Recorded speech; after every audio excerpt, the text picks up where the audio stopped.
Thank you all for joining us on our continued reading of Anti-Oedipus here at the Deleuze and Glottary Quarantine Collective. Let me move my microphone a little bit more front and center.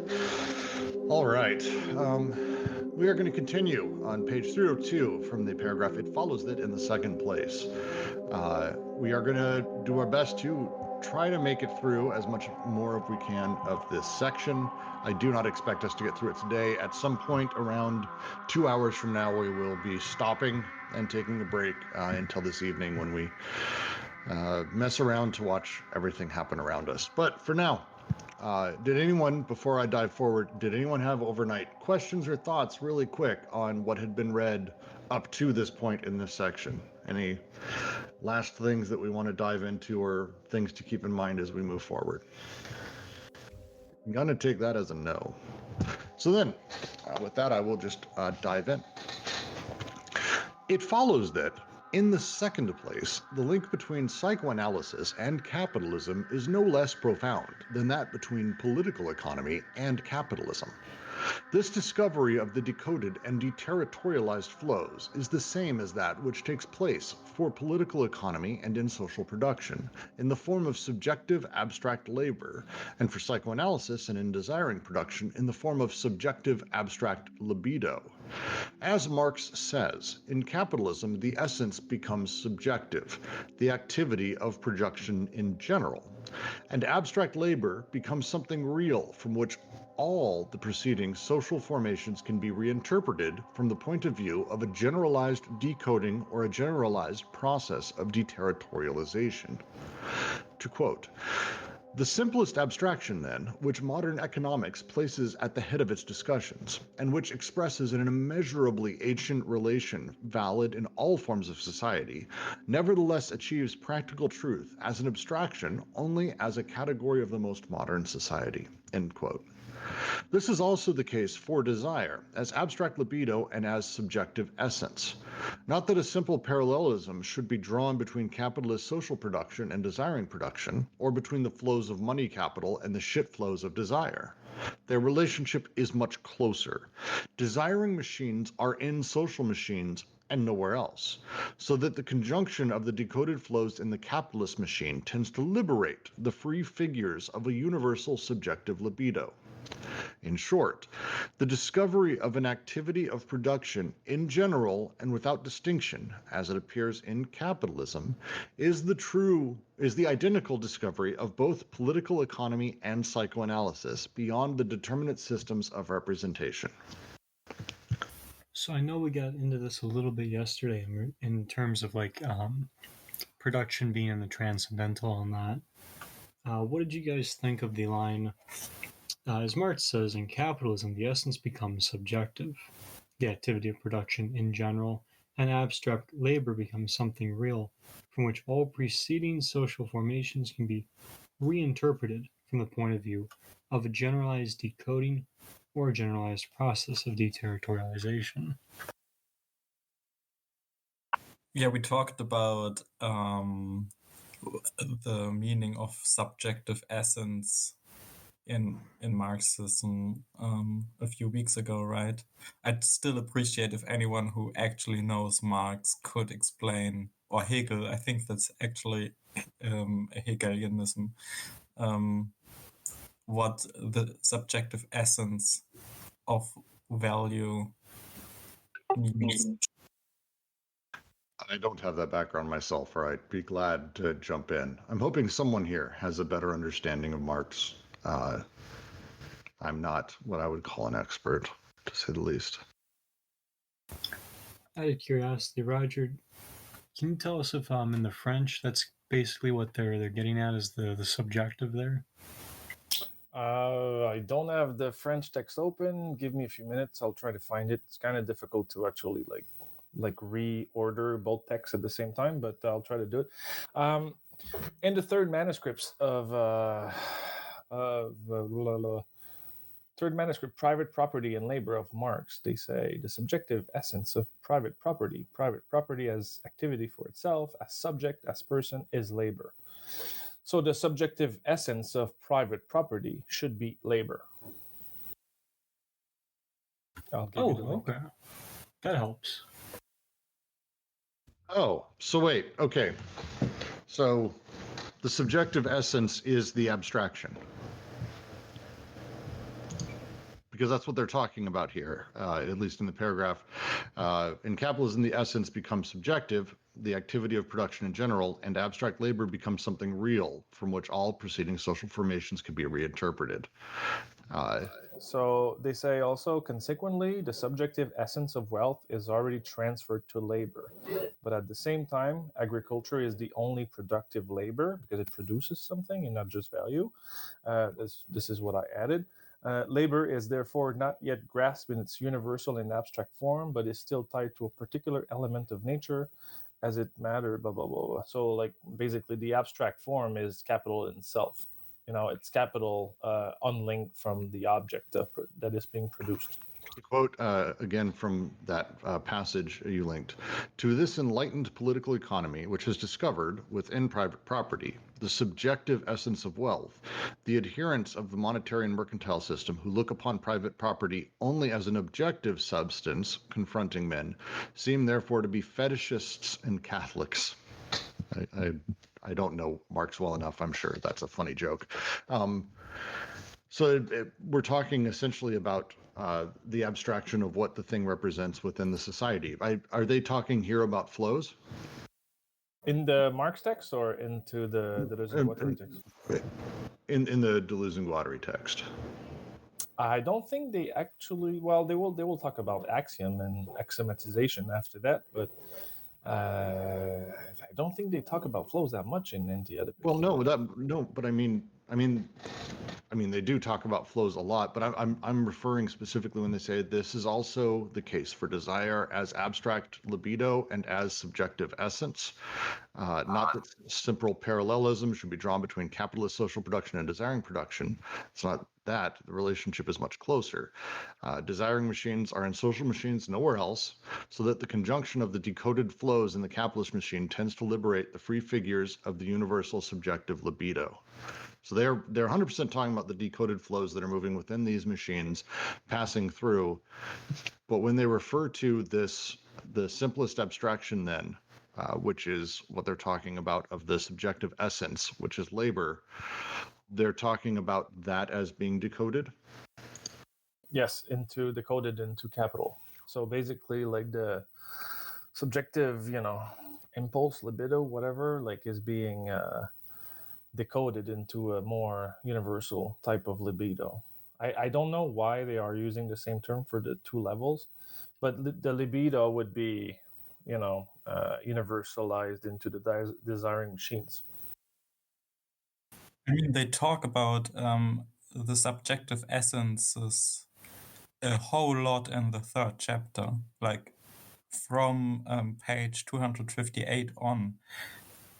It pops up all the time. It did a lot. I was reading it in light of what Roger said at the beginning. I was reading the subjective there in terms of like, so we've got labor value, which is our way of kind of talking about these things. But in talking about it, right, it's in reference to this general act of production, which is the general act of capitalist production. Yeah. So like, if we're talking about labor value, even though, like Roger said, it's detached from objects, and thereby it has a decoding and deterritorializing aspect, it also has this reference to capitalist production. And I go back to the line, as Marx says in Capitalism, the essence becomes subjective. The essence of private property is wealth. To quote, wealth is something outside man and independent of him, and therefore as something to be maintained and asserted only in an external fashion, that is done away with. That is, this external mindless objectivity of wealth is done away with private property being incorporated in man himself, and with man himself being recognized as its essence. Yeah, I think it's like saying, labor is no longer on the outside of us, we're on the outside of labor, if that makes sense. It does actually. That shouldn't make sense, but it does. That sounds like something someone would say when they're super high. Whoa, man, what if it's not labor outside of us, but what if it's us outside of labor? And it works, actually. I'm taking that as a compliment. I don't care. Right? No, it's. I mean, it makes sense. Okay, just got the French text, and as I was trying to find the place, they say, I don't know what's the correct translation in English, but they say something that we call libido, the energy that is proper to desiring machines. So libido is subjective, in such in the same form as labor. That it's something that is empirical, something that is there, like it's an energy that is real, but also it's something that is into the level of the desiring machine. But they're, in their ontology, they're still connected, so there's no real disconnect. It's just like difference in degree, I think. That's basically what they are here spelling out, is what Holland basically said is the whole point of the book, right? Like showing that Freud is to libido as Ricardo and Smith are to labor, and Luther was to faith or God, religion, whatever. Yeah, and with that, the three are no longer just parallel, they intersect, right?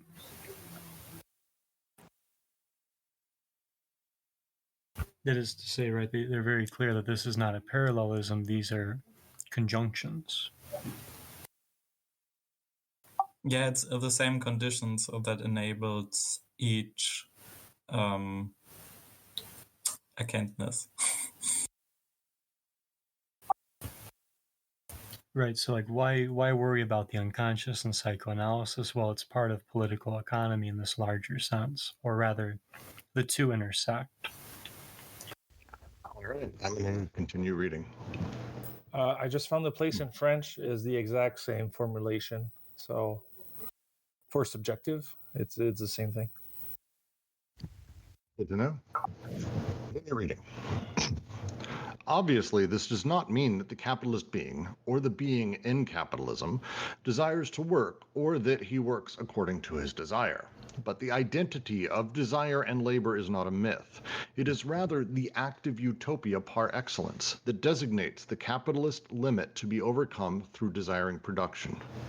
But why precisely is desiring production situated at the always counteracted limit of capitalism?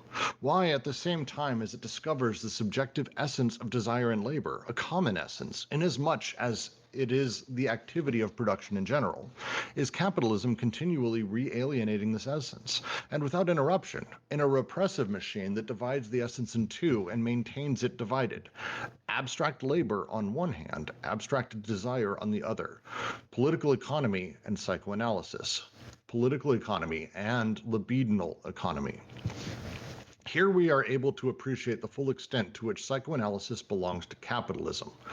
For as we have seen, capitalism indeed has its limit, has as its limit the decoded flows of desiring production, but it never stops repelling them by binding them in an axiomatic that takes place of the codes. Capitalism is inseparable from the movement of deterritorialization. But this movement is exercised through factitious and artificial reterritorializations. Capitalism is constructed on the ruins of the territorial and the despotic, the mythic and the tragic representations, but it reestablishes them in its own service and in another form, as images of capital. So this is where you tell us about George Lucas and the hero's myth, right? It's I mean, it feels a lot of this chapter has been talking towards that mythology, and most of my, if you want to call it my studies, where I try to apply a lot of this is in sort of pop culture analysis and how stories are told now and how myth has changed over the last 40 years. And it's significant how myth has changed since Star Wars. We have monolithic hero's journey concept that everything comes back to this same story, and you can boil it down. If you're not familiar with the hero's journey, I recommend you look it up. It's depressing. This feels like a lot of that. to me. But the part I want to really focus on that I like when we're talking about the subjective, the line on one hand and then the other, political economy and libidinal economy, feels like a very sort of interesting separation given everything that's happening right now, where we talk about what people really want, what they desire in their personal lives versus the political, and how that is sort of playing out. Maybe I'm diving in a weird direction. Does anyone have thoughts on this section, on this paragraph? We're on bottom of 302 into 303, delusional. Yeah, we talked about this later. I think you were on the work call. So it's how capital, for example, like reestablishes itself as a meta narrative or a meta machine that actually reintegrates everything that has been done in the past. So basically, it's it tells a story not of the moment we're in, but it's always building itself on the ruins of the past. So it's always something that is a little bit late. There's always a little bit of a lag. That's the same thing for psychoanalysis, in the sense that it doesn't tell us about the present real, but it tells us about like a past real that we're trying to like cookie cut onto the present real. So capitalism is always a little bit laggy, but also as a form of this is my own interpretation, but it propels us towards a new deterritorialization, a new set of possibilities. Nicely said. I just want to add to that too. Right, and with this lagging, it's in part, I think, related to this limit of decoded flows for desiring production. Right, that it's always encountering this limit it's going to have to replace, it being capitalism. But at the same time, it's also repelling that, right, displacing it by binding those limits with the axiom, right? So this decoding that's happening. So it's at once colliding with limits and imposing them. And what I find really interesting, I don't know if you remember like the diagram that Kent did for us two sessions ago, and we could do the same thing as the body without organ in the middle, and then put the economy, like a political economy on one side and psychoanalysis on the same time, on the other side, and see the conjunction between both ways of doing and coding or decoding or trying to liberate the flux or whatever else. It's the same kind of processes. And I think that in that paragraph or in that section more generally, they're doing a real good job at linking those two domains together, and it would be a really interesting thing to do it with other domains, for example, behaviorist psychology now, or how it is entrenched into a different organization of capital, but also a different organization of the subject. Because remember, this was written in the 70s, so we're not there anymore. It's it's a moment in time also. I agree. Or with the Big Five, as that seems to be coming into more and more popularity as well. Last thoughts before I move on to the next paragraph. Marx summarizes the entire matter by saying that the subjective abstract essence is discovered by capitalism only to be put in chains all over again, to be subjugated and alienated. No longer, it is true, in an exterior and independent element as objectify, but in the element itself subjective of private property. To quote, what was previously being external to oneself, man's externalization in the thing, has merely become the act of externalizing, the process of alienating, end quote. It is, in fact, the form of private property that conditions the conjunction of the decoded flows, which is to say their axiomatization in a system where the flows of the means of production, as the property of the capitalists, is directly related to the flow of so-called free labor, as the property of the workers, so that the state restrictions on the substance or the content of private property do not at all affect this form. It is also the form of private property that constitutes the center of the factitious reterritorializations of capitalism. And finally, it is this form that produces the images filling other terms. Capitalism indeed implies the collapse of the great objective determinate representations for the benefit of production as the universal interior essence, but it does not thereby escape the world of representation. It merely performs a vast conversion of this world by attributing to it the new form of an infinite subjective representation.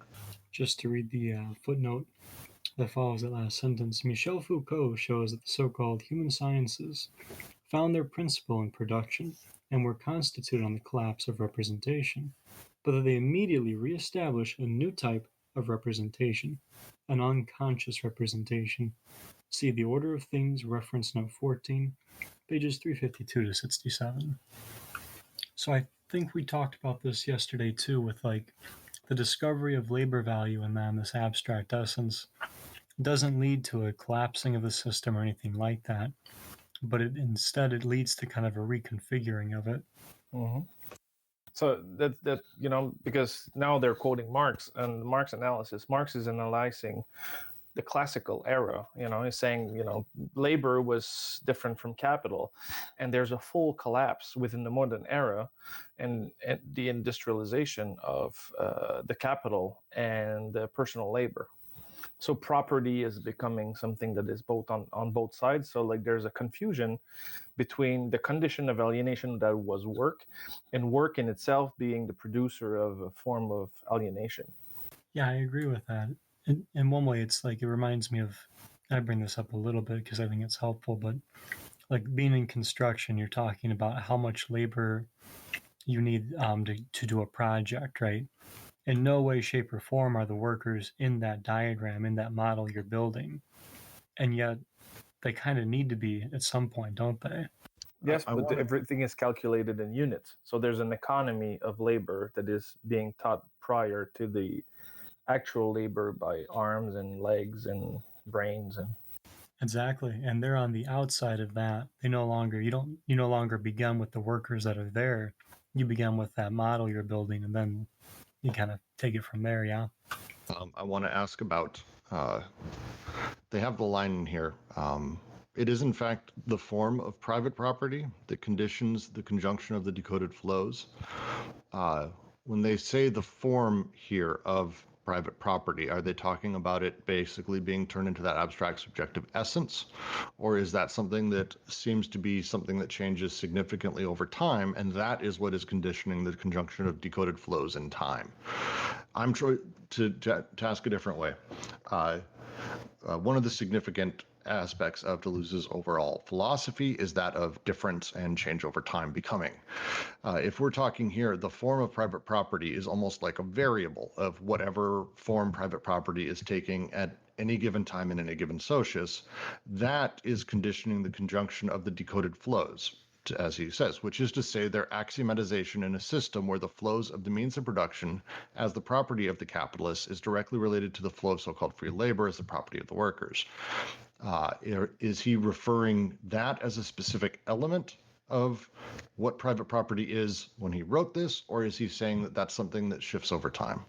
It's something that shifts over time, but just the phrase that you skip, what was previously being external to oneself, man externalization in the thing, because labor was put in the thing, has merely become the act of externalizing the process of alienating. So there's a shift. Before we move on, I want to make sure I understand, because I didn't quote that line because I don't fully grasp it, and so I'm going to try to say it in a way I think I understand it.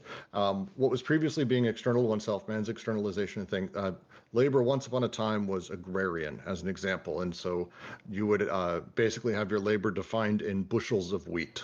Yes, exactly. Yes. And so your labor would be, oh, I'm worth 30 bushels today, or my family's worth 60 bushels, or a bunch of apples, or whatever. And at some point, that stopped being a thing we could really tie to a person, and instead there's been now this abstracted concept of labor that once was external to oneself, but now has merely become the act of externalizing, creating labor that is outside of you. and that by nature is alienation. Is that a fair summation of what that is saying? Mm-hmm. Okay, good. Okay, cool. So that's the passage from the classical to the modern. Right. That's classic. That's good old fashioned Marx. Like that's that's good old fashioned Marx right there. Yes.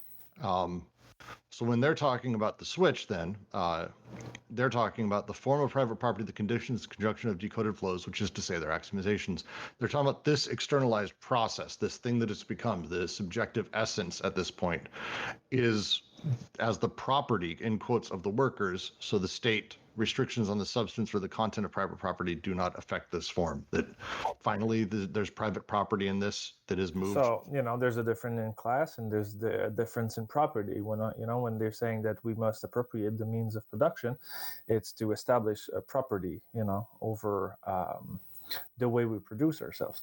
And now they're saying, just a little bit after that, the capitalists, the property of the capitalist is directly related to the flow of the so-called free labor as a property of the workers. So basically, like the property of the capitalist is the alienation of the workers. The actual thing the capitalist owns isn't even necessarily the labor of the workers, but their alienation. The condition of alienation, yes. Okay, can you guys speak to the change that occurs from going to where the harvest, the amount of apples and the wheat and stuff like that gets, I'm going to use the word axiomatized, but it may be another word, when they reduce it down to hours and wages. So can you entertain the basic understanding there, the Marxist understanding of that? Okay, reduction try. Does anyone else want to give it a try first, I guess? And Augment, mute yourself real quick. I'll give it a shot. So with agrarian society, right, like this is kind of leading into like sort of pre-physiocratic economics, which is a simple way of saying before capitalism, yeah? So like with agricultural production, production is a little bit more, it's a little bit less transcendental, right? So like when they're saying like this much labor yields this much wheat, that is pretty much where the buck ends in a sense. To go further is to look at trading and all that, or to be more specific, right?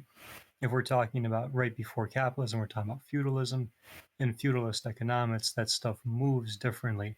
There's no medium regulating everything through wealth. So like the Marxian point here is that what happens with the establishment of capital, i.e. money, is that you get, it's no longer that like something like gold regulates things. It's actually that this thing called money sort of extrapolates from that. So this is one of the more brilliant points of Das Kapital, I think, is that with the establishment of money, you don't have gold underlying money. You have money sort of underwriting itself in relation to all the other commodities. It's very privileged in that manner. So it's a change in the equivalence, because the money was equivalent to gold, and an object would be an equivalent to gold. There was an amount of gold for a bundle of wheat. But the way we change it into an abstraction of capital is you liberate the production from its equivalence. So basically it becomes relative, and depending on how you invest on it or in it, it can fluctuate in value. I just want to say, I'm really hesitant to say that we should be talking about gold standard as a concept. I mean, Adam Smith actually really first drew the line between the abstraction of labor inside of his work on fighting why the gold standard is garbage, and that we need to get back to the point where labor is directly attached to product.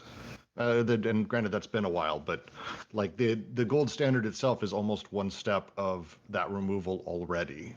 Yeah, the problem with my explanation is because I'm too much of a Foucauldian, and I'm referring to the order of things and how you actually explain that shift into the liberal era.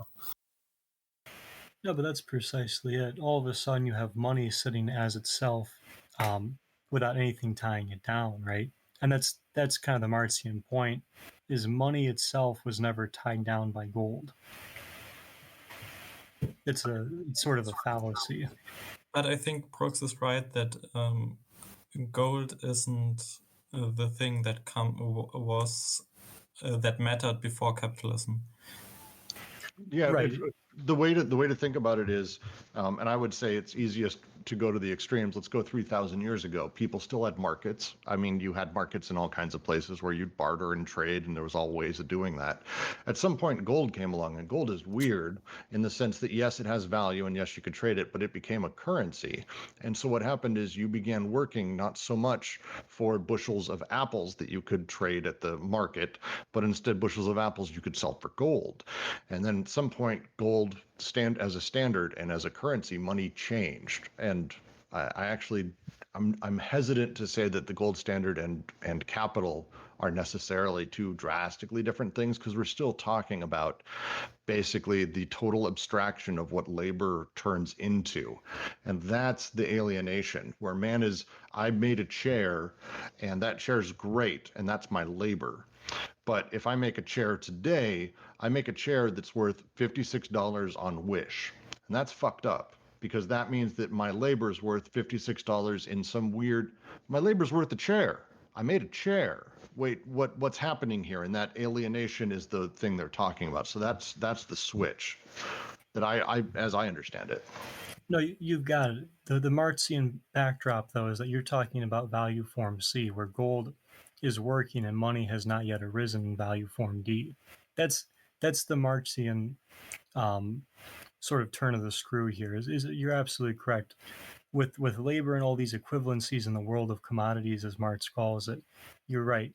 Gold or some other commodity, and Marx is specific, some other commodity, can take that privileged universal equivalent with the backdrop of that exchange value relying on labor value and so forth. With value form D into capitalism, that's where you get the precipitation of capital in and of itself. It's a very fine point for Marxian economics. It's a fine point for capitalist economics too, because Adam Smith, I think, wholly agreed with that conceptually. And modern monetary theory in my mind demonstrates it. It demonstrates you don't need gold for money. Okay, so Augman's asking, retyping the question, I'm going to say it aloud. How did the production of an amount of apples, let's say if a worker worked for someone where they were paid for an amount, eventually led to production being a function of wage and time? So this is the separation. That at some point in the past, and feudalism is a little bit different than this, but people basically got what they worked for, and they literally did the thing that got them that labor. It was the way it laid out over time. And then the king would do would take some of those resources. There would be like a form of taxation on top. So basically, you were alienated by the king's. I don't know how to say this in English, but like grabbing of some of your resources or some of your work.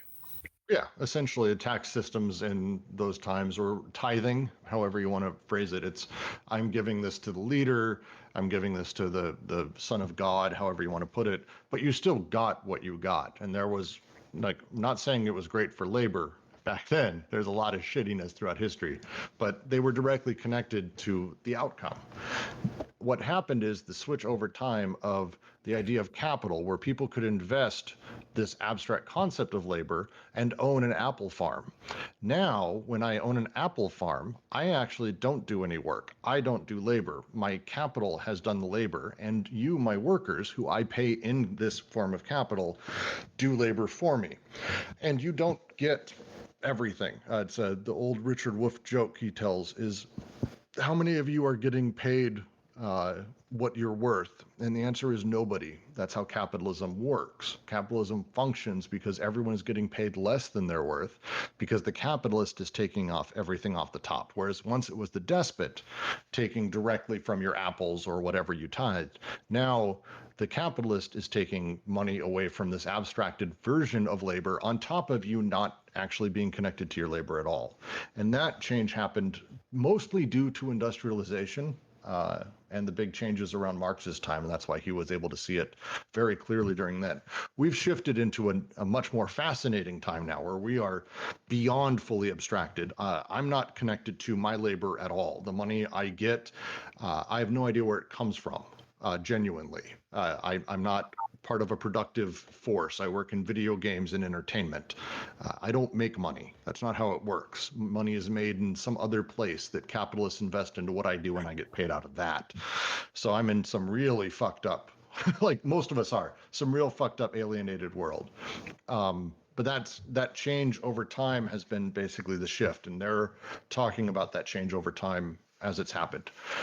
Please, anyone, feel free to correct me. I think we can take this one step farther back, actually, because the point where the Lord in feudalism takes your apples is actually already the first step to the abstraction, right? They make that point earlier, right? Before you have these kinds of taxation systems, you have the system where the serfs actually need to physically go to the fields of the Lord and work there. They actually have to provide their labor instead of their products as a tribute. And the step towards producing a surplus that you can then give to your lord is already the first step into the abstraction of labor into commodities.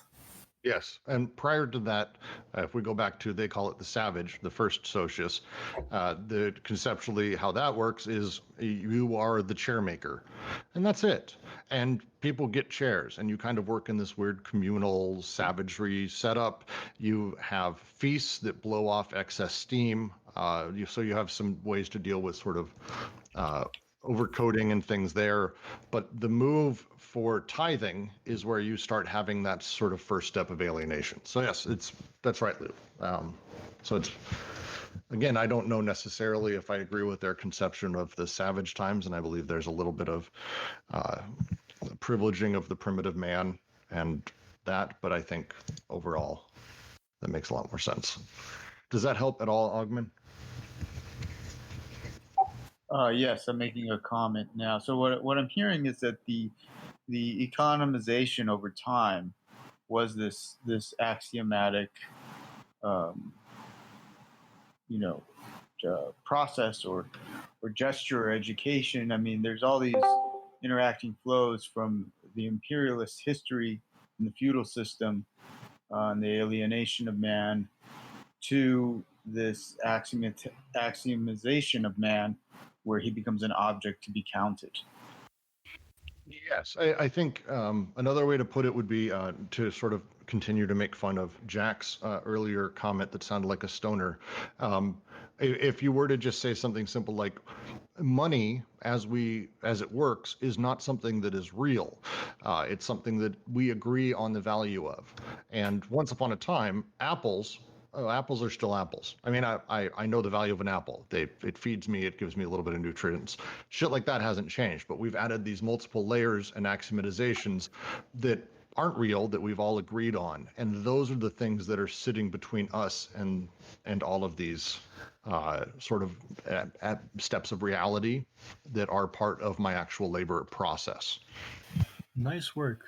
If you want to lay it on the genealogy, so with production in the primitive machine, people are trading and working together for alliant reasons, right? And the despotic, they're dealing with overcoding, where now things no longer come from the earth, but they come from the despot, right? And with that, you have to deal with financialization. That leads us toward the third machine, which is the capital machine, where the axiomatic, we're no longer dealing with simple overcoding, we're dealing with decoding and recoding from capital, and more especially from capital and the interstice of the Erstat. And the point I'm also making with that is it's not that man is all of a sudden being counted, it's that the way man is counted is changing constantly in these three. You know, just by making the categories of the capitalist and the worker, those are new categories. And, you know, and just by the way that we're thinking about the past, we're like, you know, reproducing the current form into the past form. So you see like how, because we're not saying history from the beginning with the concepts at the beginning and then, you know, making them shift. We always do history in reverse.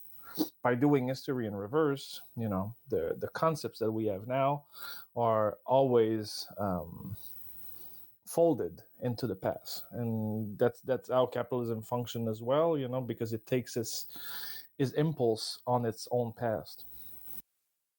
Yeah, that's exactly it, right? This is the mythic and tragic representations, the artificial territorialities they're talking about. I'd like to mention something different, which is this infinite subjective representation.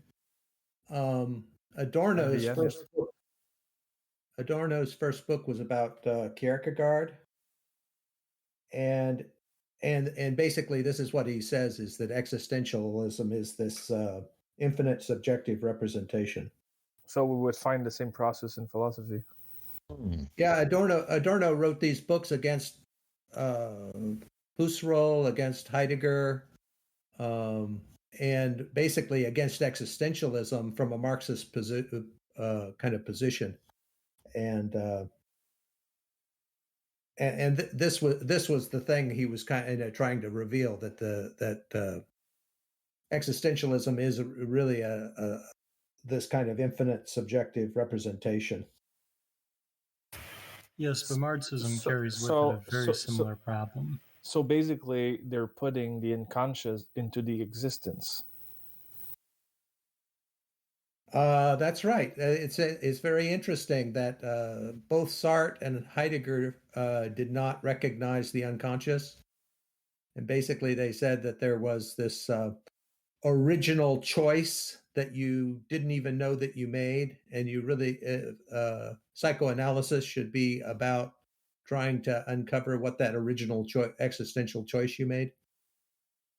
I'm just going to note that when we talk about existentialism in terms of who Adorno and Heidegger and Sartre talk about, we probably talk about very different conceptions of what existentialism actually is. Because that term in the 50s and earlier meant all kind of things in different contexts. It was a catch-all for like a lot of different shit, and it's almost meaningless, actually. And specifically between Germany and France, there were large differences. Like Heidegger did not like what Sartre did with his work.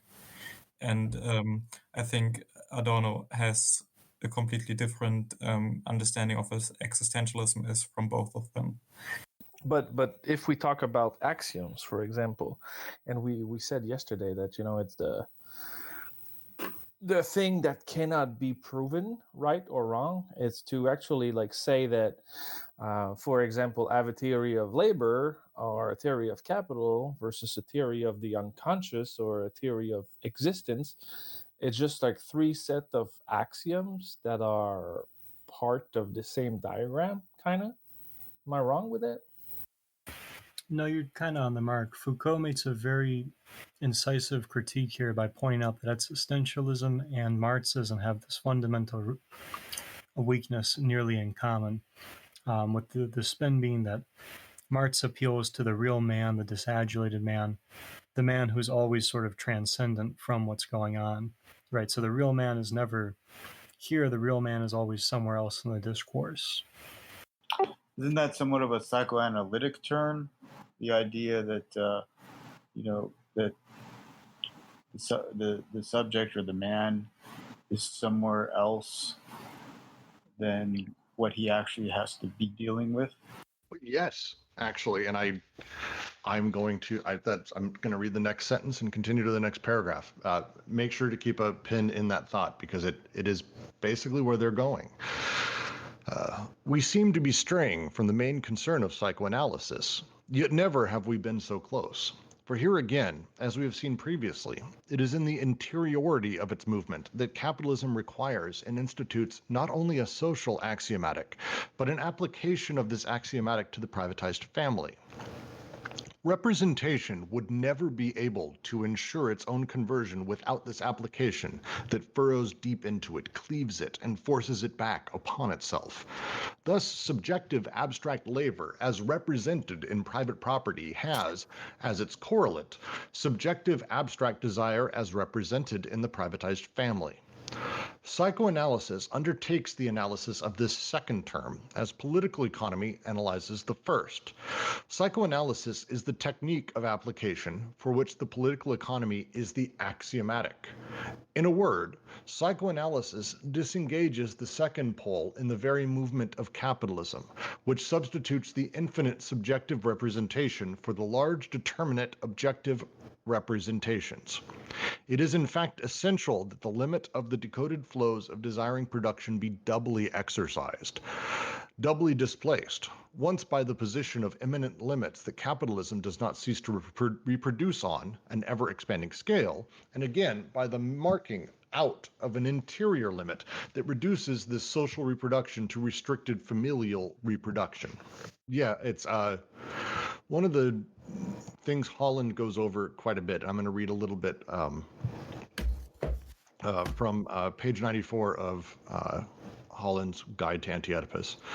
Deleuze and Glottary's notion of universal history is quite specific, based in part on Marx's comments in Grundrisse, where he insists that world history has not always existed, as world history is a result. Like schizophrenia and the body without organs, according to Deleuze and Glottary, universal, or what Marx would call world, history arises only at the end of history. And here's the important part. As capitalism reveals the common essence of desire and labor, and then becomes capable of auto-critiquing regarding the ways it nevertheless continues to re-alienate that essence through capital and Oedipus. Yet the common essence is itself not fixed or determinate. Desiring production free from alienating forms of social production, schizophrenia free from paranoia, market dynamics free from power, is the motor of permanent revolution, a movement of perpetual transformation and differentiation. And I think this is the first paragraph where they're starting to really get at this point. That the political and the separation between the political and the psychoanalytic, the social machines and desiring machines, if you want to say, they're actually one and the same. And through the sort of explosion of capital, we're able to see that a lot more clearly. Yeah, psychoanalysis is a technology of political economy. Yes. Oh, I like that. Yes. It should be quotable. Yeah, please type that so we can type that shit out, Jack, so we can start it, because that should be set up. It's a very general statement, though. It is, but it's specifically around the lines here. The reality is that capital, we feel, operates kind of in its own place, but the psychoanalytic side of things with the nuclear family and the push towards the Oedipal is basically reinforcing that machine. And they are ultimately one and the same. Again, to talk through the molar and molecular, however you want to do it, the two poles of these things, the paranoid and the schizo, that they are ultimately part of the same sort of operation. Is how I read it. So, like, if we put it into a common, okay. It echoes so much I cannot talk. Sorry. So to put it into a common diagram, or within capitalism, we can say psychoanalysis is a technology of political economy, but also labor would be a technology of political economy. Like anything, any domain would be a technology of political economy seen into that manner. And they all answer to the same axioms.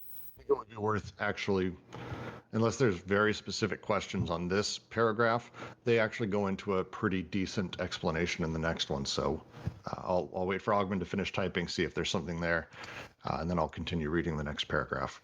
because they're about to go into deep into how psychoanalysis works within representations and subjectivity. Just want to comment too that I really like how they're talking about representation as cleaving itself and sort of like forcing itself back upon itself, like this way representation between the psychoanalytic and the political economy is sort of like self-mutilating, but at the same way doubly reinforcing, even though it's crippling itself at the same time. Like it's a really interesting image, but also kind of it seems like they got their finger on the mark here. And the question Augment asks, and it's actually a great one, is it molecular, molar, or both when psychotherapy becomes institutional and part of the mental health industry? I would love to get everyone's take on this. I'm going to give mine, which is basically you have this abstract labor that exists inside of the social fields. That would be the molar, and the molecular is my unconscious. Capital utilizes political power to basically handle the social fields and create axiomatics there. And in concert with this, psychoanalysis is doing the same thing inside of my unconscious with my desiring machines. And that's how they operate together. Yes. I'm taking a phone call, but I'll call later. So what I just wrote is that psychotherapy would be a technology of political economy or power, and the molar would be, what we could call the sane mind. I don't really know how psychotherapy is like using its categories, but the infinite differences would be the molecular. So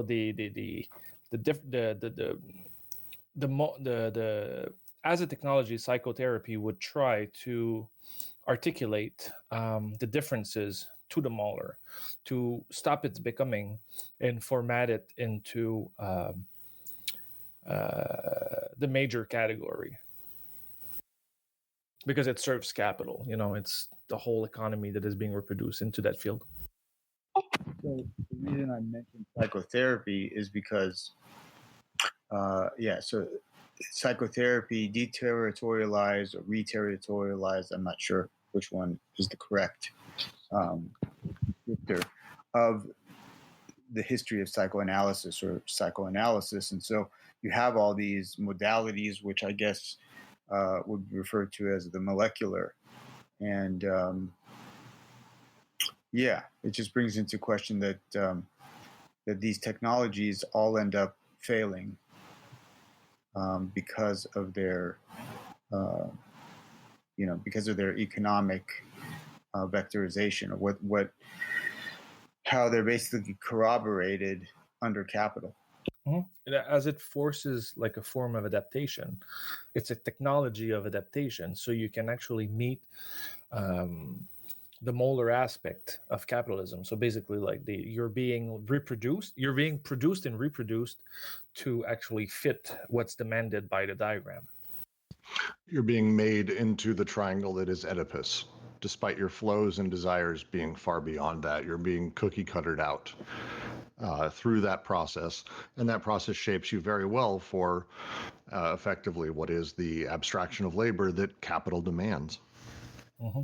And we're having the same kind of, it's an emergent criticism within disability studies for like more physical disabilities and stuff, like how physical therapy is actually, because physical therapy emerged into the moment after the war, because it would recondition the soldier to make them apt to join the workforce. So for disabled people, the whole industry of the physical therapy would be to fix the bodies, but also fix the mind, to integrate them into the dominant mode of production of society. So basically, they want to get you back to work. So even though, there's like parallel or subsequent advantages, you can do like leisure, whatever else, but all of those domains are all integrated into work because they depend on work to function. So psychotherapy, mental health, counseling, whatever else, would actually function not to destroy society and, re-offer the possibilities of self-definition to man, but it works on the opposite. It actually alienates you into the system. Yeah, and there you go, right? Physical therapy is a technology of political economy. It's the same idea. Exactly, yes. But it seems good, on a moral stance. You're like, well, why not? But that's the thing, that the why not is that we have no choice anymore. Capitalism makes it that way. This whole political economy of the moment makes it that we don't understand the possibilities of doing otherwise. How do we create a society that considers bodily differences and that accept bodily differences, not in regard to capital and not in regard to production? Why is disability something that is frowned upon? Is because you are not as fast, you're not as competent, you're not as good in the workplace. You can't produce. Your labor is not Exactly. equivalent to mine. Yeah.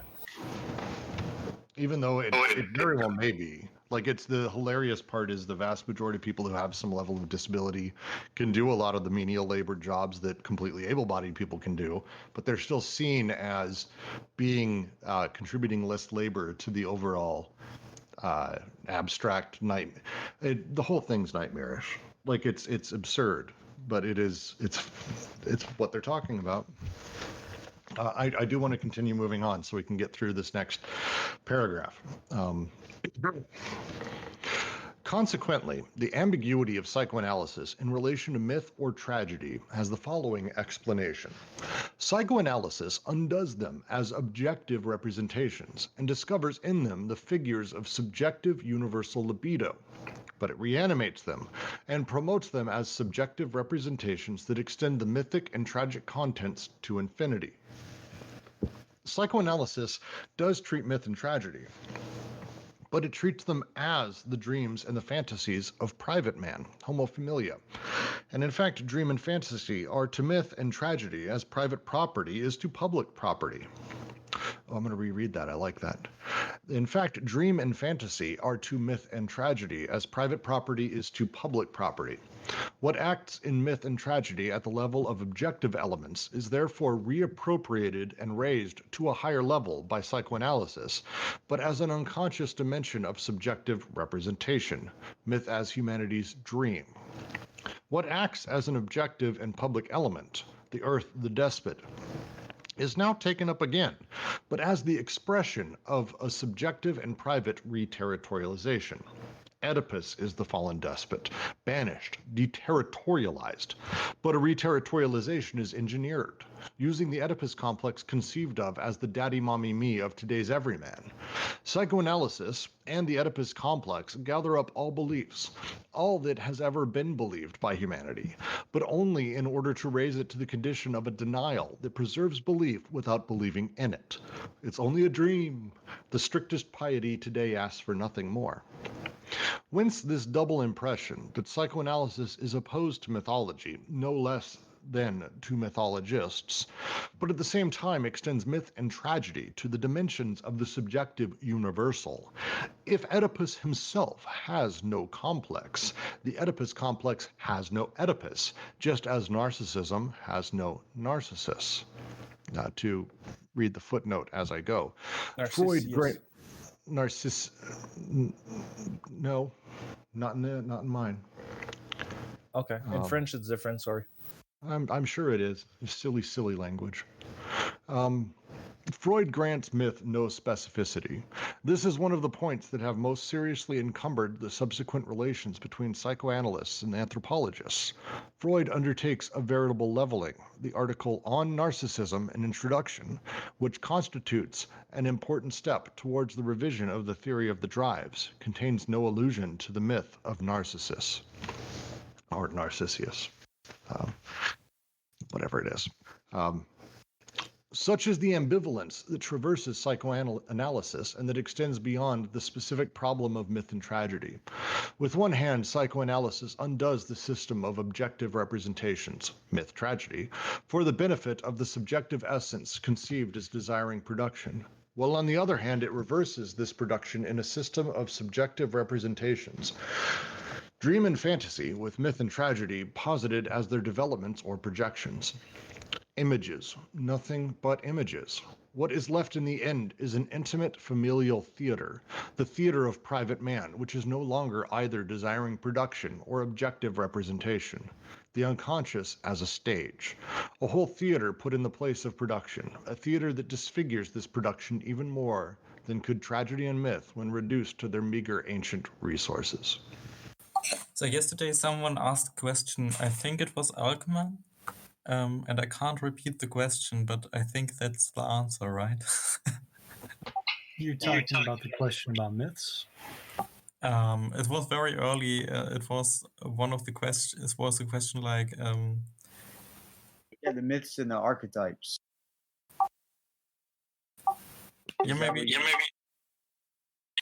Maybe you should just repeat what you were thinking yesterday.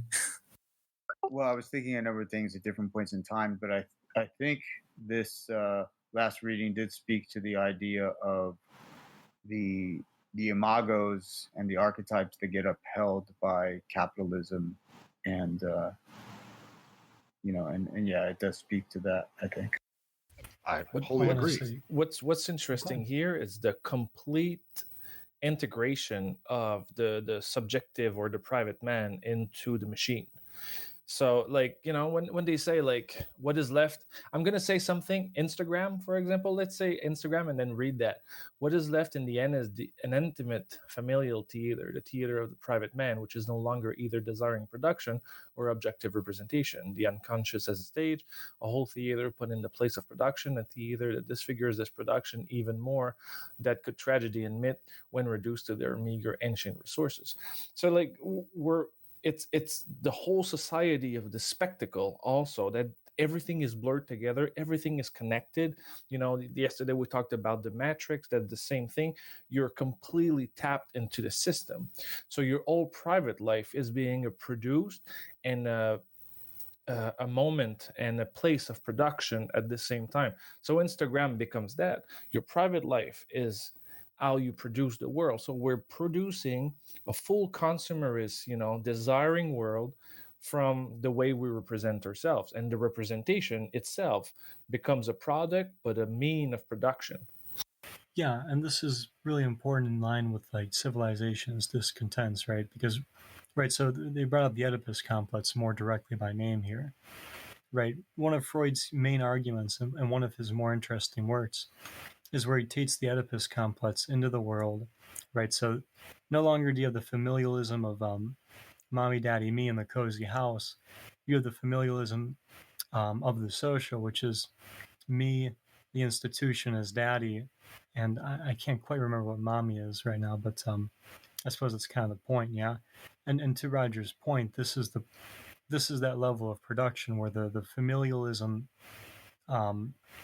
precipitates outward into the social. In fact, it doesn't even necessarily, it is at one and the same time the social. So, like, this is getting into, like, what they're talking about with the dream projection, the fantasy projection onto the outward in the world, where the Oedipus itself, Narcissus itself, doesn't need to be there because these complices do the job. So, for me, one of the questions, and I have a lot of questions as we get through this, especially for people who are probably more versed in psychoanalytic theory than me. One of the things they talk about here at the end there is if Oedipus himself has no complex, Oedipus complex has no Oedipus, and narcissism has no narcissus. They then go on to say the extends beyond specific problem, myth, and tragedy. On the one hand, psychoanalysis undoes the system of objective representations, myth and tragedy, for the benefit of the subjective essence conceived as desiring production. Is the reference here essentially that they're taking away? I think you could argue that in the myth of Narcissus or the myth of Oedipus, the actual stories, there is significant, how to put it, subtleties, interesting parts, side parts of the story, all kinds of little aspects of it that aren't necessarily the direct Oedipal structure that Freud created or that narcissism is. So is this saying that you're removing the myth from the underlying reality of it, or like what are they trying to say there? Right. So I think you guys are aware of this. And maybe I'm just reiterating or recapitulating it, but it sounds like they are de-investing, or they're taking out the investment of the myth and trying to find, right? So they're taking out the schism there of Oedipus and trying to articulate the flow into capital. Yeah, I think you're right on this. And funny thing, I've been invited into a psychology class of university. It's a PhD seminar, and we actually read the Oedipus, and they're like all psychoanalysis and stuff. When we actually read Oedipus, and the myth has nothing to do with not nothing to do, but like it's mommy, daddy, and the despot, but it does not play in the same way that Freud puts it. It's like he's completely unconscious that he actually already killed his father. He ended up marrying his mother, but he also is the embodiment of the law, and he wants to pursue, justice and stuff, and find the person who actually killed his father. And everybody knows that he did it, and in the end, he finds out. His mother suicides herself, and it's a different story. But the myth, to be integrated into the diagram, has been transformed by psychoanalysis to fit the diagram, or fit, the dominant axiom. Well, it's transformed in a way to emphasize that it's happening to the subject, the personalization of it. So there's a removal from the ability to perceive the flows that go unsaid. And I think, just to add to that, and I think that, again, the promise of psychoanalysis is that it will, in fact, put that in perspective, or put that mirror up, or will show the various flows that are at cause, that are part of the causation, that don't get spoken. But I think it fails in doing that. Yeah, I think what we're moving into is this is a more methodological, or at least a more explicit methodological critique.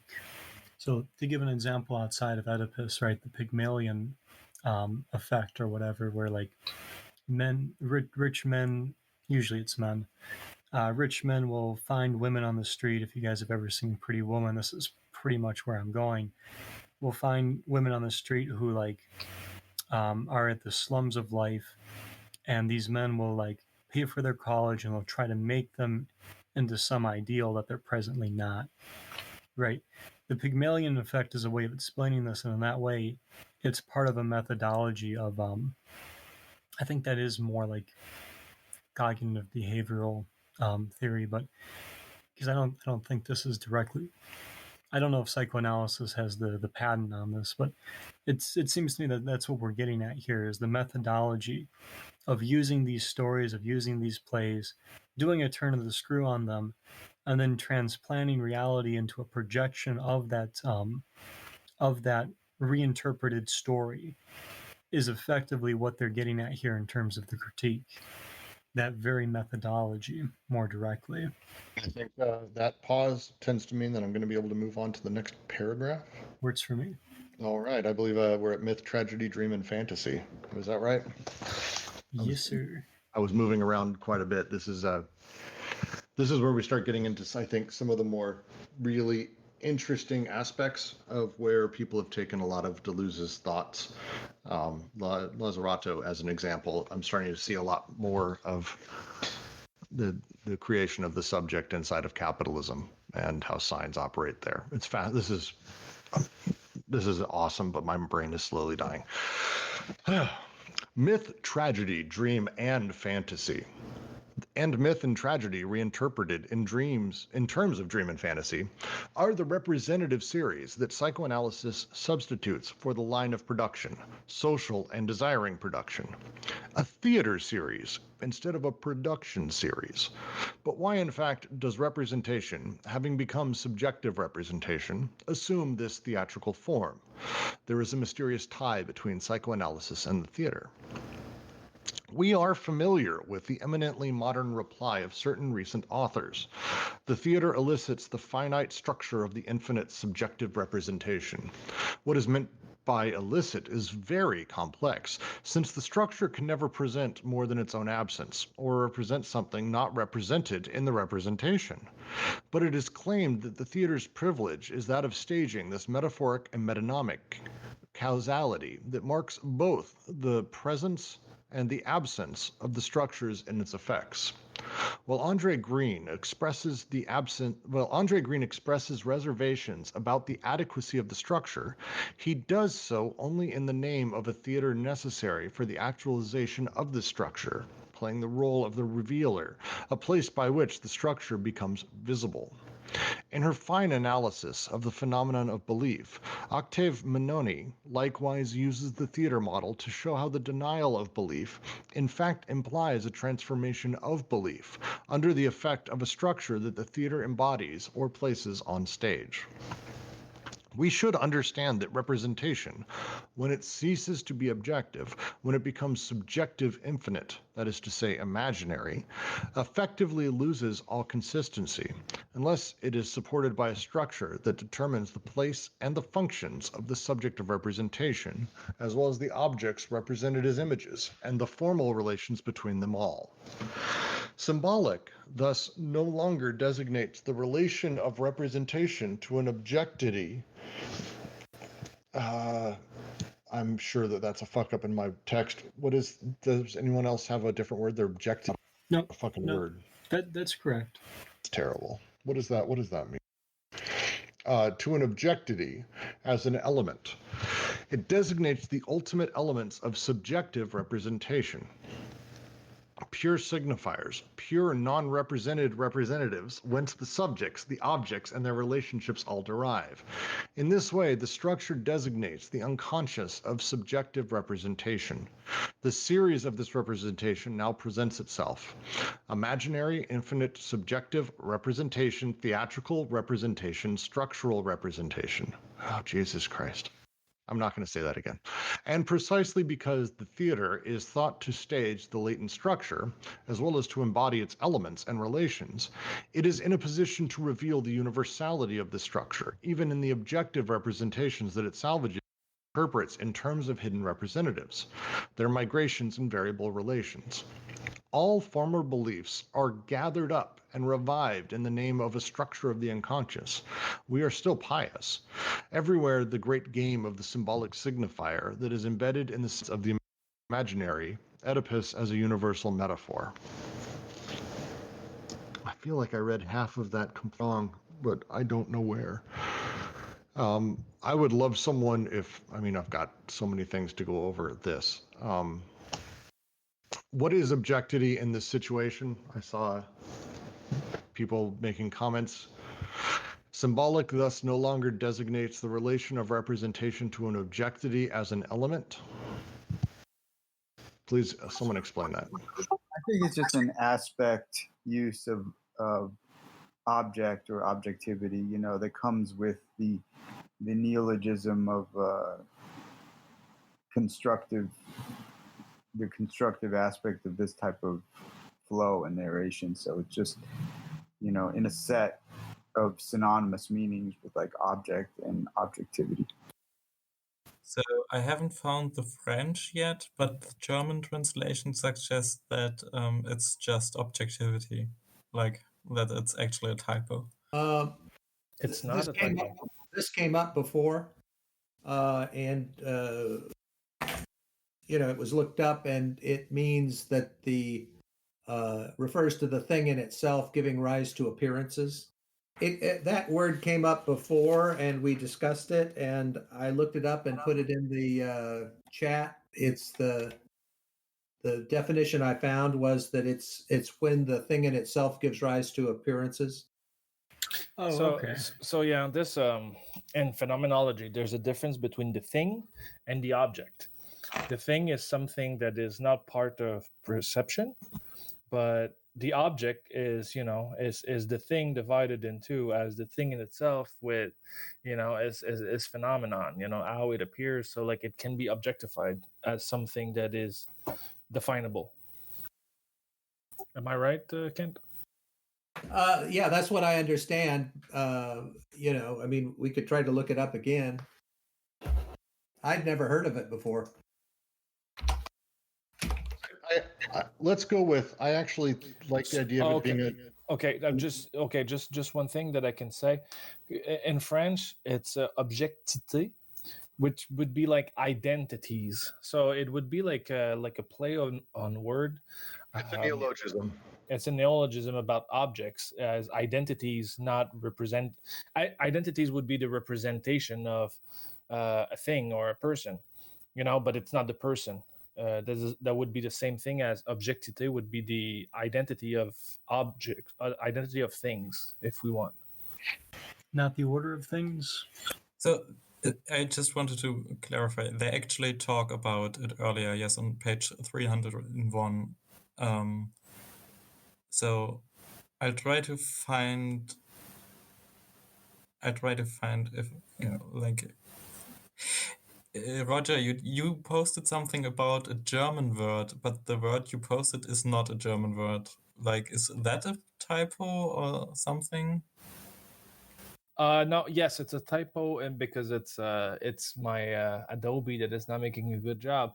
Is objectitat, A with tréma on it. I don't know what tréma is in English.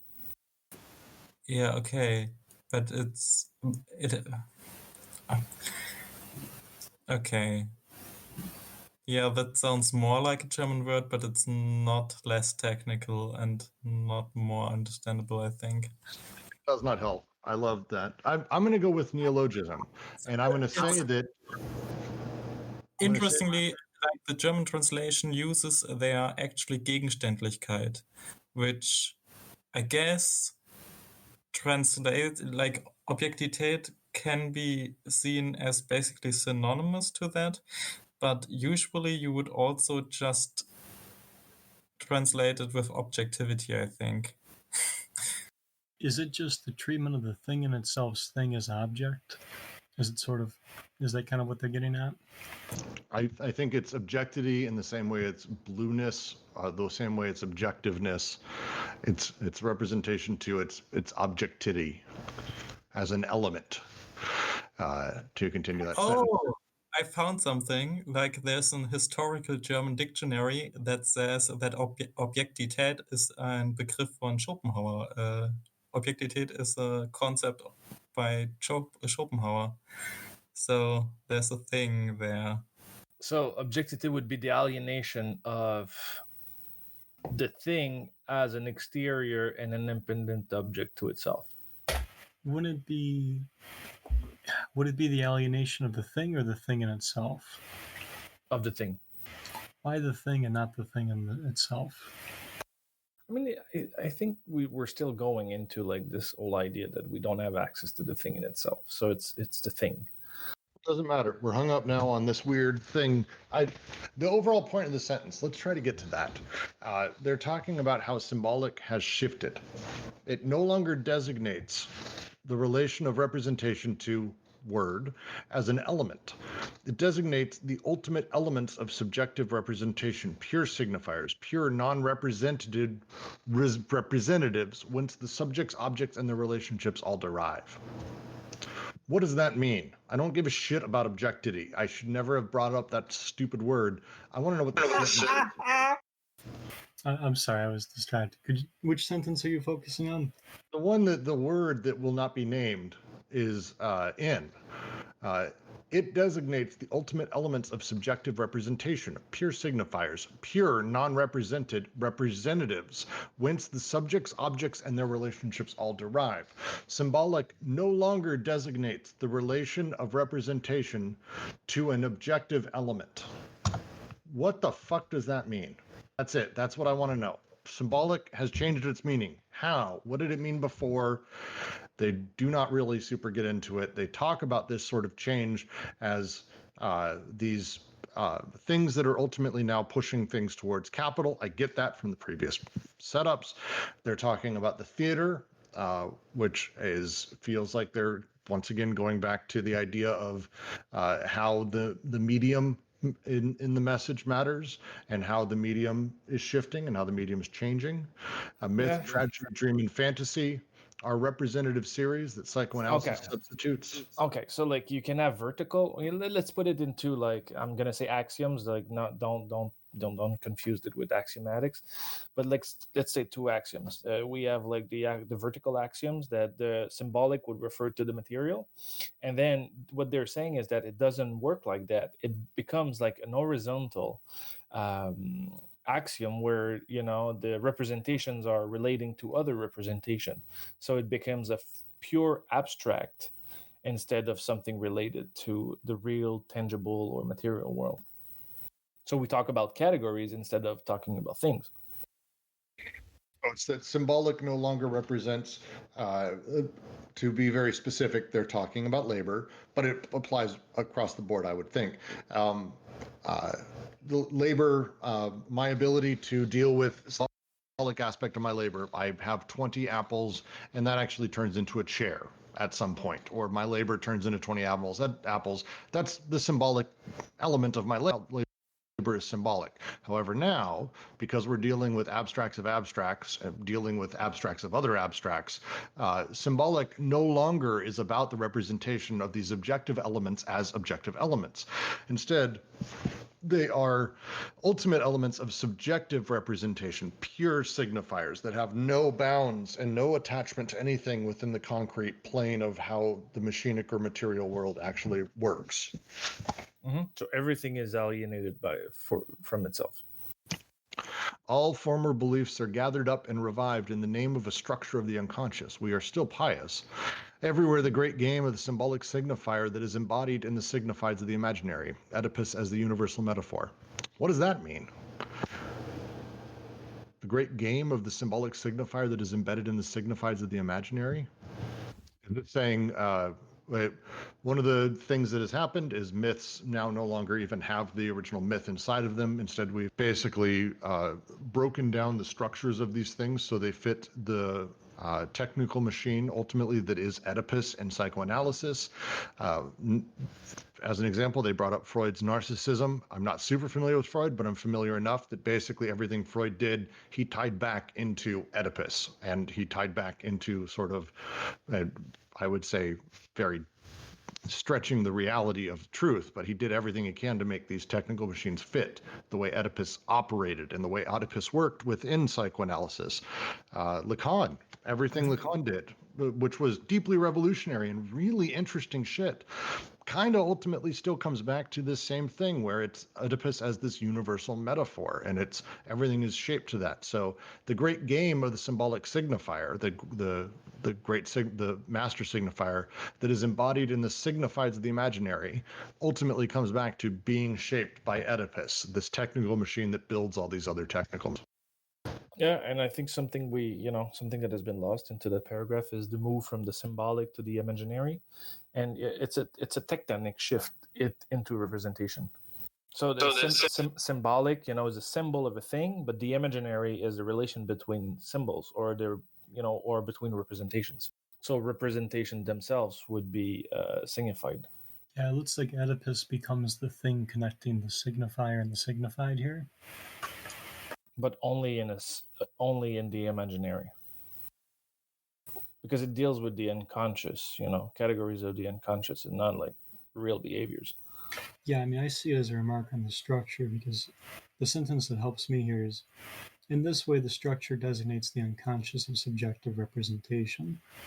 So that subjective representation, the link between the structure and that subjective representation, in this manner, appears to be Oedipus. I'd like to mention something here, which is that what this reminds me of is Cassira, Volume 3 of his Philosophy of Symbolic Forms, where he says that the set theory becomes used as a filter so that you can handle infinite objects, and which cannot be represented finitely. And this shift that they're talking about here kind of reminds me of that. That becomes a big deal in the last part of Difference and Repetition. Any other last comments on this paragraph? Okay, before we go there, I'll just share some radical thoughts. I mean, these are raw, I need to work through this, but as we're going through this section and your guys' comments, I think that there is a kind of serialization that happens in the symbolic that then moves into what happens is the Oedipal assemblage comes into play once the symbolic moves into more of a graph structure. So when there is relations between the ranking and the signs and signified that are no longer linear or strictly hierarchical, Oedipus comes into play to try to reestablish some sort of hierarchical designation.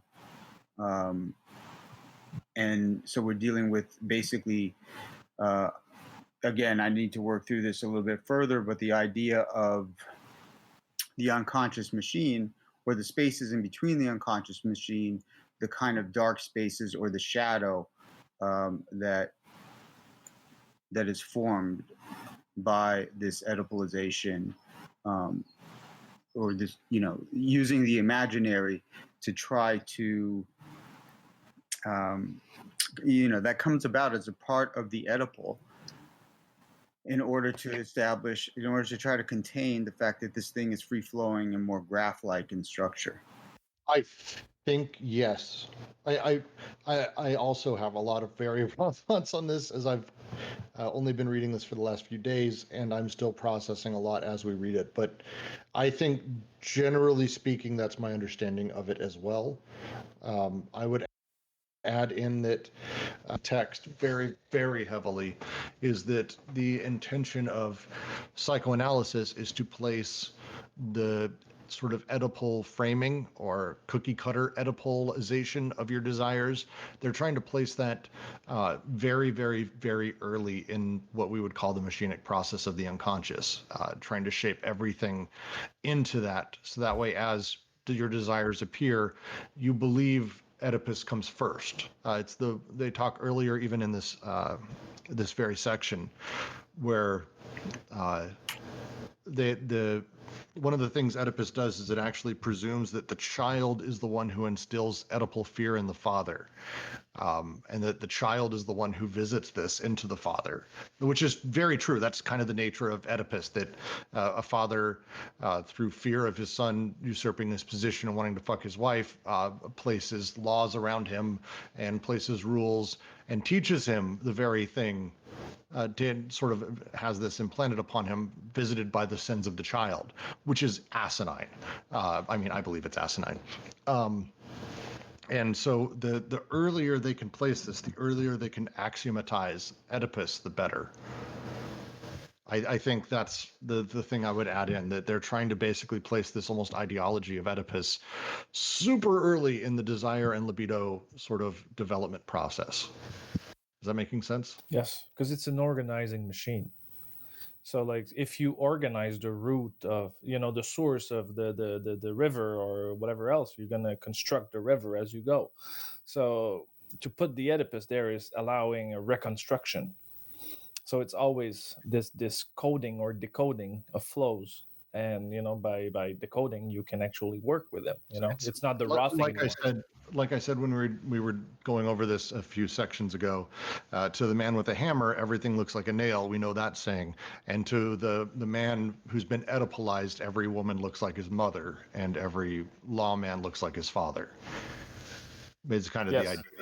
Yes, and then it puts everything within the imaginary without any necessary link to reality. Yes, and that's Algman typed exactly what I was saying, I think, at the same time. Spot on. To quote him, it's a case of the metonymic displacements, like when a boss reminds of the father, a power flow, then an association of the subject with the woman, and lack, and so on and so forth. Yes, it's completely that. So it's Amor Daddy and Amor Mommy, but in the different sense, right? Mm-hmm. Yes. To continue reading. Why the theater? How bizarre, this theatrical and pasteboard unconscious. The theater taken as the model of production. Even in Louis Althusser, we are witness to the following operation: the discovery of social production as machine or machinery, irreducible to the world of objective representation. Not going to try to pronounce German words, but immediately the reduction of the machine to structure, the identification of production with the structural and theatrical representation. Now the same is true of both desiring production and social production. Every time that production, rather than being apprehended in its originality, in its reality becomes reduced in this manner to a representational space, it can no longer have value except by its own absence, and it appears as a lack within this space. In Search of the Structure in Psychoanalysis, Mustafa Salfan is able to present it as a contribution to a theory of lack. It is in the structure that the fusion of desire with the impossible is performed, with lack defined as castration. From the structure, there arises the most austere song in honor of castration. Yes, yes, we enter the order of desire through the gates of castration. Once desiring production is spread out in the space of representation that allows it to go on living only as an absence and a lack unto itself. For a structural unity is imposed on the desiring machines that joins them together in a molar aggregate. The partial objects are referred to a totality that can appear only as that which the partial objects lack. And as that which is lacking unto itself, well lacking in them, the great signifiers symbolizable by an inherency of A-1 in the ensemble of signifiers. Just how far will one go in the development of a lack of lack traversing the structure? Such is the structural operation. It distributes lack in the molar aggregate, the limit of desiring production, the borderline separating the molar aggregate and their molecular elements. The objective representations in the machines of desire is now completely displaced. The limit now passes only within the molar aggregate itself, inasmuch as the latter is furrowed by the line of castration. The formal operations of the structure are those of extrapolation, application, and biunivocalization, which reduce the social aggregate of departure to a familial aggregate of destination, with the familial relation becoming metaphorical for all the others, and hindering the molecular productive elements from following their own line of escape. Just gotta say, I really love that line, the reduction of the machine to the structure. Yes, because by doing so, it naturalizes, the thing into the structure and not see it as a process. It's not something that is being produced, but something that is already there and already, naturalized. It's part of nature and the real. But everything comes too quick, if I had more time, I would have taken the text that Deleuze did on structuralism and try to link this passage and try to understand what is he criticizing, because he's criticizing not just the structure but also the form of thinking that presupposes structures. So I would like to see that link, but I cannot make that link right now. Yeah, but I think you pretty much nailed it, right? It's taking the production, the machinic ontology, right, and then taking that and reducing it to a structural ontology. Right, and in that way you sort of you kind of evaporate the former. Yeah, there you go, Brooks. You made the mistake of saying the machine is its structure. I wonder if I feel like they're wanting to flip it around where they're saying look, the machine is the structure, not quite, but instead you should be looking at the way that the structure is built and realize that's actually building machines. There's a nature to sort of that being reversed that feels intuitively interesting to their discussion here. Yeah, that's something that has always been puzzling to me with Deleuze. It's I always, at one point when I discuss the process of production, I will say dialectics, and they don't really use that term, and it's from more like a Hegelian kind of thinking, but there's an autopoiesis of the structure in the machine. So the structure is that's something that I'm saying in my dissertation as well, that the structure is being produced but also is producing. So there's a double movement there. So but there's a certain mode of thinking. I think that's what happens with the lack in the Oedipal. They're reiterating that last paragraph. I think the line that I really like for that is, such is the structural operation. It distributes lack in the molar aggregate. The nature of the structure distributes this lack, and immediately through that, there's kind of, because because our machines don't stop, like the molar is just a shitload more machines that we're looking at through a larger lens. By distributing lack at that point, it immediately sort of has this recursive effect down the line. Mm-hmm. Yeah, I think of them as reflexive, kind of like Roger's saying, where it's not necessarily that structure is the point of origin, or that the machine is the point of origin, but that the two are simultaneously acting and reacting on one another. But in the ideology, it points itself as the point of departure. Precisely. And I think that's the mistake they're pointing out here, is when you try to, and this is kind of a biunivocalization, isn't it? When you make one into the other and you kind of flatten it, or sort of crumple it like two pieces of paper into one ball. So that's what they're saying, like in entering the molecular productive element from following their own line of escape. So basically it's a reintegration of becomings and, possibilities of like changing position or transformation within a structure that is pre-established. Yeah, completely agree. And I think that's why they're using the theater here as their point of departure to explain it. Because in that way, right, like the ideology is like a stage, and you've just kind of got to cast things on that stage. And that stage for psychoanalysis would be the imaginary. And for capitalism would be capital. Or the market, or whatever else. What a grim image, the Oedipal market. Do we still have a Brooks? We do. I'm reading through some of Andre Green's papers that came out actually after this about the theater and Oedipus specifically. How the Edifice Effects Works in Tragedy is a paper and book, a large study he put out, it looks like in the late 70s post this, but it absolutely involves Artaud, which is, I've got to read this book now. Like, it's just never stops. I'm going to read through the next paragraph. Are we good? I'm sorry I missed a lot of that. I've been trying to figure this one out.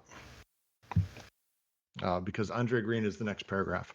When Andre Green looks for the reasons that establish the affinity of psychoanalysis with the theatrical and structural representations it makes visible, he offers two that are especially striking. The theater raises the familial relation to the condition of a universal metaphoric structural relation, whence the imagery, place, and interplay of persons derives, and inversely, the theater forces the play and the working of machines into the wings, behind a limit that has become impassable. Exactly as in fantasy, the machines are there, but behind the wall. In short, the displaced limit no longer passes between objective representation and desiring production, but between the two poles of subjective representation, as infinite imaginary representation and as finite structural representation. Thereafter, it is possible to oppose these two aspects to each other, the imaginary variations that tend toward the night of the indeterminate or the non-differentiated, and the symbolic invariant that traces the path of the differentiations. The same thing is found all over, following a rule of inverse relation or double bind. All of production is conducted into the double impasse of subjective representation. Oedipus can always be consigned to the imaginary, but no matter, it will be encountered again, stronger and more whole, more lacking and triumphant, by the very fact it is lacking. It will be encountered again in its entirety in symbolic castration. And it's a sure thing that structure affords us no means for escaping familialism. On the contrary, it adds another turn. It attributes a universal metaphoric value to the family at the very moment it has lost its objective literal values. Psychoanalysis makes its ambition clear: to relieve the waning family, to replace the broken down familial bed with the psychoanalyst's couch, to make it so the analytic situation is incestuous in its essence, so that its own proof or voucher on par with reality. Yeah, kind of like this is what we were discussing before. This is, we should have read that instead of discussing it. Anyone have questions or thoughts here? Because it feels like that was very particular and actually fairly decently spelled out as far as this stuff goes. Please ask questions, though, because one thing I would I'll just ask. They were talking about the theater here and the things behind the wall. Would this applies to film and television as we know it today because of the same reasoning? Or the individual and the pre-individual processes that actually produce the metastable individual that is given as, the character on set. Reminds me of one of my favorite movies, Synecdoche, New York, and the line, everyone is the lead in their own play. It's a really good line, but interesting through this lens for sure. To continue, in the final analysis, it is indeed what is at issue, as Octave Menoni shows. How can belief continue after repudiation? How can we continue to be pious? We have repudiated and lost all our beliefs that proceeded by way of objective representations. The earth is dead. The desert is growing. The old father is dead, the territorial father, and the son too, the despot Oedipus. We are alone with our bad conscience and our bedroom, our boardroom, our boredom, our life where nothing happens, nothing left but images that revolve within the infinite subjective representation. We will muster all our strength so as to believe in these images from the depths of a structure that governs our relationships with them and our identifications as so many effects of the symbolic signifier. The good identification. We are all Archie Bunker at the theater, shouting out before Oedipus, "There's my kind of guy, there's my kind of guy." Everything, the myth of the earth, the tragedy of the despot is taken up again as shadows projected on a stage. The great territorialities have fallen into ruin, but the structure proceeds with all subjective and private reterritorializations. What a perverse operation psychoanalysis is, where this neo-idealism, who am I echoing with? That's you, Lou. Where was I? This cult. What a perverse operation psychoanalysis is, where this neo-idealism, this rehabilitated cult of castration, this ideology of lack culminates. The anthropomorphic representation of sex. In truth, they don't know what they are doing, nor what mechanism of repression they are fostering, for their intentions are often progressive. But no one today can enter an analyst's consulting room without at least being aware that everything has been played out in advance. Oedipus and castration, the imaginary and the symbolic, the great lesson of the inadequacy of being or of dispossession. Psychoanalysis as a gadget. Oedipus as a reterritorialization, a retimbering of modern man on the rock of castration. So that's the thing. Psychoanalysis becomes a technology of power, and when it says you're being castrated into the imaginary, they are actually castrating you into that office.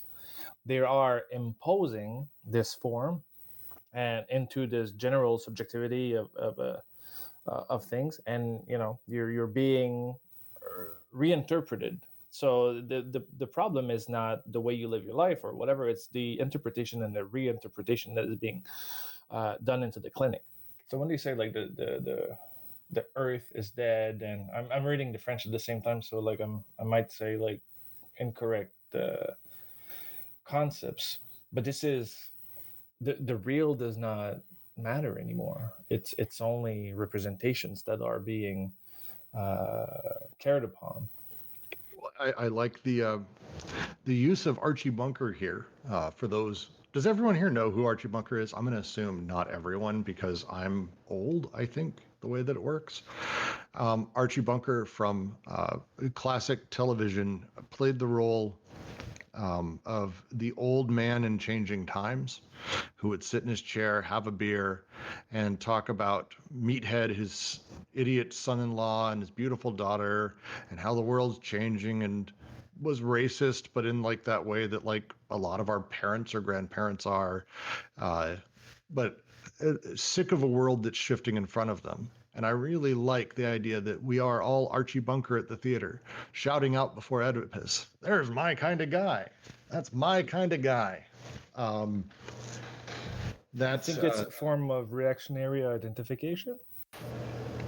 I have to assume so. Archie Bunker by nature was more on the reactionary side, but showed a caring, like what he's known for is being reactionary but caring. The blacks moved into the neighborhood, and oh my God, it was the Jeffersons, I think, was actually who they were.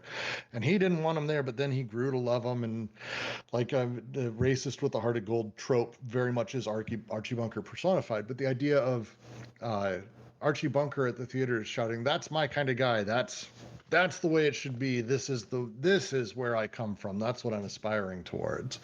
That's who we all are, as we kind of, in reality, around us, the real it's gone. It's fucking desert, as they said. The earth is dead, the desert growing. All of this is gone. We're at the theater, keeping these things alive in our subconscious and unconscious, whatever you want to say.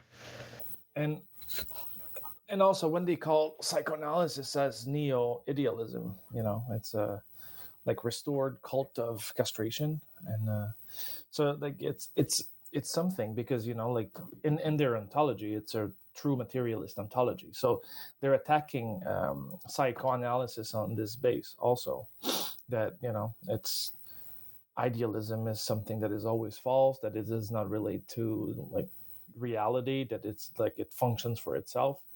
So this all, it's just not a condemnation of psychoanalysis, but also a condemnation of representation and different just ideology in itself. And I think here is where we see why Zizek really, really fucking hates Deleuze. Oh, because they're two poles of the same argument. I'd argue they have a lot more common ground than either one wants to let on, but for sure, I definitely lean more on this side of things, although I really enjoy the Zizek mentality. But yeah, this is saying ideology as a concept, at least as we know it through psychoanalysis, is gone. It's we're now dealing with structures and the machines that build them. Well, and to expand on Roger's point too, like as I read neo-idealism there too, they're attacking to further his argument, they're specifically attacking the idea that what matters is we get it mentally correct, right? So like you guys are talking about the real, and in this sort of material sense as well. But I also see this as kind of doubling it back, since we're talking about Zizek and Lacan here, doubling back on the idea that, well, if we get the structure right, that should fix things. The structurality is no guarantee of a corrected productivity, is it? Well, unfortunately, I'm going to have to be somewhat benignly hypocritical and make a small little early in my tearing with Lacan small defense. It's not necessarily clear yet, to me at least, whether or not Lacan is simply just structural. Like, I think there is a question around whether or not he creates a structuration to try to account for that very thing that he cannot objectify, that being the subject. And, so it's interesting because he does go into using diagrams and math and all of that. So it's still a big question down the road in the kind of more advanced later Lacan, whether or not there is various overlaps with some of this stuff, this anti-Oedipus stuff. I wholly agree with you, and I think a lot of I would, and it's why I say that I think Zizek as well has a lot more in common with Deleuze than he wants to let on. I think, again, the time frame of this, when what Lacan had written so far, what he went on to write, what Deleuze had written and went on to write in Glottary as well, I think the timing of this against those other things, I think, is the important thing to really take away from this, because a lot of those discussions have changed drastically. There's a handful of Lacanian psychoanalysts now who I think steal a lot or utilize a lot from sort of Deleuze's machinic unconscious conceptions that I think, Lacan, and correct me if I'm wrong on this, a lot of what Lacan went on to do and spent a lot more time in Eckhart and a few others is around actually the idea of being multivocal. There's a multiplicity inside of us. He spent a lot more time discussing that kind of thing rather than just having this sort of singular unconscious. So there's there's a lot of things I think that after this book came out, things started to go. But